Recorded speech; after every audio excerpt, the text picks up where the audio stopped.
समंदर की सतह पर जब एक जन्नती फव्वारा होता है तो समझ जाएं कि वहाँ इस ज़मीन का सबसे बड़ा जानवर मौजूद है, जिसे हम व्हेल कहते हैं। बहुत से लोग इसे मछली समझते हैं, लेकिन साइंस की नज़र में व्हेल कोई मछली नहीं बल्कि एक दूध पिलाने वाला जानवर यानी मैमल है। दोस्तों, मैं हूँ रुकैया अली और आप देख रहे हैं रुकैया साहब। व्हेल एक ऐसी मैमल है जो इंसान और बाकी जानवरों की तरह जिंदा बच्चे देती है, उन्हें अपना दूध पिलाती है। ये बाकी मछलियों की तरह अंडे नहीं देती। सबसे हैरत अंगेज बात यह है कि व्हेल के पास मछलियों की तरह गैस नहीं होते, इसलिए ये पानी के अंदर सांस नहीं ले सकती। इसे सांस लेने के लिए हर थोड़ी देर बाद समंदर के ऊपर आना पड़ता है, जहां ये अपने सर पर मौजूद एक सुराख यानी बिलो होल्स के जरिए हवा अंदर खींचती है और पुरानी हवा को एक फव्वारे की तरह बाहर निकालती है। ब्लू व्हेल इस जमीन पर आज तक पैदा होने वाला सबसे बड़ा जानवर है, जिसका साइज 100 फीट तक होता है और इसका वजन 30 हाथियों के बराबर यानी तकरीबन 180 टन तक हो सकता है। सिर्फ इसकी जबान का वजन ही एक पूरे हाथी के बराबर होता है और इसका दिल एक छोटी कार जितना बड़ा होता है। इतने बड़े जिस्म के बावजूद व्हेल समंदर की सबसे समझदार और दोस्ती पसंद मखलूक मानी जाती है। ये आपस में बात करने के लिए एक अनोखी आवाज़ निकालती है, जिसे व्हेल सॉन्ग कहा जाता है।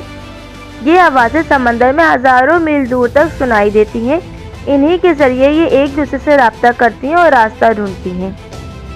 खाने की बात करें तो ब्लू व्हेल जैसी बड़ी व्हेल के दांत नहीं होते, बल्कि इनके मुंह में एक तरह का फिल्टर होता है।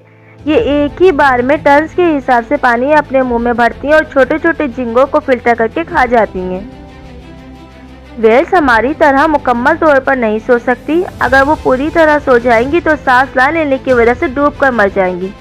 इसलिए सोते वक्त इनका आधा दिमाग जागता रहता है और आधा दिमाग सोता है। वो एक आँख खोलकर सोती हैं ताकि सांस लेने के लिए सतह पर आती रहे और दुश्मनों से भी हिफाजत हो सके। व्हेल्स का हामला होने का दौरानिया यानी कि प्रेगनेंसी पीरियड इंसानों से कहीं ज़्यादा होता है। मुख्तलिफ व्हेल 10 से 18 महीने यानी तकरीबन 1 से 1.5 साल तक पेट में बच्चा रखती हैं। जब ब्लू व्हेल का बच्चा पैदा होता है तो वो पहले ही दिन से दुनिया का सबसे बड़ा बच्चा होता है। पैदाइश के वक्त इस बच्चे की लंबाई 23 फीट और वजन तकरीबन 300 किलोमीटर यानी एक हाथी के बराबर होता है। व्हेल्स का दूध आम जानवरों जैसा पतला नहीं होता, बल्कि ये टूथपेस्ट जैसा गाढ़ा होता है। इस दूध में तकरीबन 35 से 50% तक फैट यानी चर्बी होती है, जिसकी वजह से ये पानी में बहता ये बिखरता नहीं है। बच्चा इस गाढ़े दूध को पानी के अंदर ही आसानी से निगल लेता है। ये इतना ताकतवर होता है कि ब्लू व्हेल का बच्चा रोजाना तकरीबन 400 लीटर दूध पीता है और हर सिंगल डे उसका वजन 90 किलोमीटर बढ़ जाता है। आमतौर पर व्हेल्स इंसानों के लिए बिल्कुल खतरनाक नहीं होती। ये बेहद पुरसुकून मखलूक है, इंसानों को अपना खाना नहीं समझती। आज तक तारीख में ऐसा कोई वाक़या नहीं मिला जहाँ किसी आम व्हेल ने समंदर में किसी इंसान को जानबूझकर मारा या खाया हो। इस्लाम की लू से देखें तो तारीख में मिलता है कि क़सासुल अंबिया और कुरान पाक के मुताबिक हज़रत यूनुस अलैहिस्सलाम के ज़माने में व्हेल का जिक्र आता है।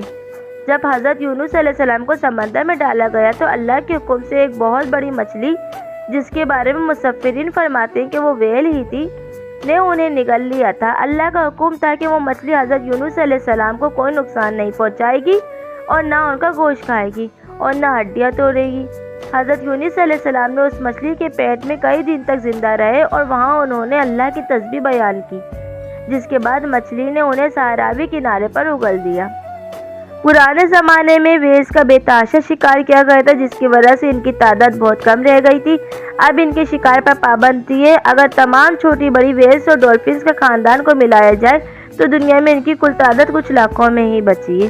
इस तरह की मज़ीद वीडियोज़ देखने के लिए हमारे चैनल को सब्सक्राइब करें और वीडियो अच्छी लगे तो लाइक ज़रूर कीजिए।